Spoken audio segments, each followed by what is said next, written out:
आतंकवाद एक धंदा आहे.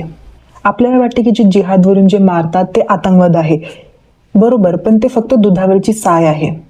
खरा आतंकवाद चालू कुठून होते आणि आतंकवादला जन्म देणारा कोण? जर दोन देशांमध्ये शत्रुता आहे तर याचा फायदा कोणाला होणार? त्याची जे शस्त्र बनवणारी कंपनी असेल त्यांना. शस्त्र बनवणारी कंपनी कोण आहे? भारतामध्ये शस्त्र नाही बनत, आपण दुसऱ्या देशातून विकत घेतो. रिसेंटली पेंटागॉन, जे की US काँग्रेसचं हाऊस आहे, पेंटागॉन मीन्स तिथे त्यांचं पूर्ण डिफेन्स मिनिस्ट्री चालते असं समजून घ्या. त्यांनी एक रिपोर्ट काढली की चायनाचा कोर इंटरेस्ट आहे अरुणाचल प्रदेश. कोर इंटरेस्ट काय असते चायनाचा हे आपण समजू पहिले. चायनाचा कोर इंटरेस्ट याचा अर्थ की चायनाचा टार्गेट कोण आहे नेक्स्ट, चायना कोणावर अटॅक करणार आहे.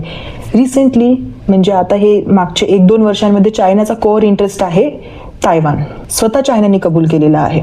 तर त्याच्यामध्ये ही रिपोर्ट काढणं की चायनाचा कोर इंटरेस्ट अरुणाचल प्रदेश आहे, ही गोष्ट चायना स्वतः नकारली आहे.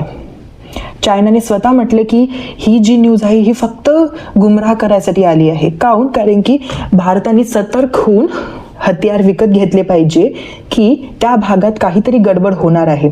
आता हा पण एक प्रश्न असेल की चायना कशाला अरुणाचल प्रदेशमध्ये नेहमी गडबड करत राहतो, है ना?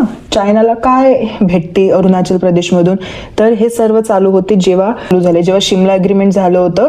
हे मी नेक्स्ट व्हिडिओमध्ये कंटिन्यू करेल हा टॉपिक, शिमला अग्रीमेंट, तिबेट आणि चायनाने कसा तिबेटवर कब्जा केला. की तुम्ही भांडणं करत राहा, हत्यार विकायची कामं आम्ही करू. आणि भांडणं कधी चालू राहणार? जेव्हा कोणता तरी एखादा बॉम्बस्फोट झाला. ऑपरेशन सिंदूर काऊन झालं? रिझन काही ऑपरेशन सिंदूर होण्याचं? कोणीतरी सकाळी तोंड उचलून येऊन तिथे बंदूकनी शूटिंग चालू केली. टुरिझम तिथे चालत होतं, लोक फिरायला गेले होते, तिच्या तुम्ही देशच्या लोकांना भडकवून दिलं. आता तो उठून त्याला मारणार तर आहेच, ठीक आहे? कोणीतरी आपल्या देशामध्ये आतंकवादी पाठवले, आपण भडकलो, आपण समोर मारलं, आपण हत्यारची, बॉम्ब्सची, हेलिकॉप्टर्सची सर्व खरेदी केली. कोणाकडून खरेदी केली? कोणाचा फायदा झाला?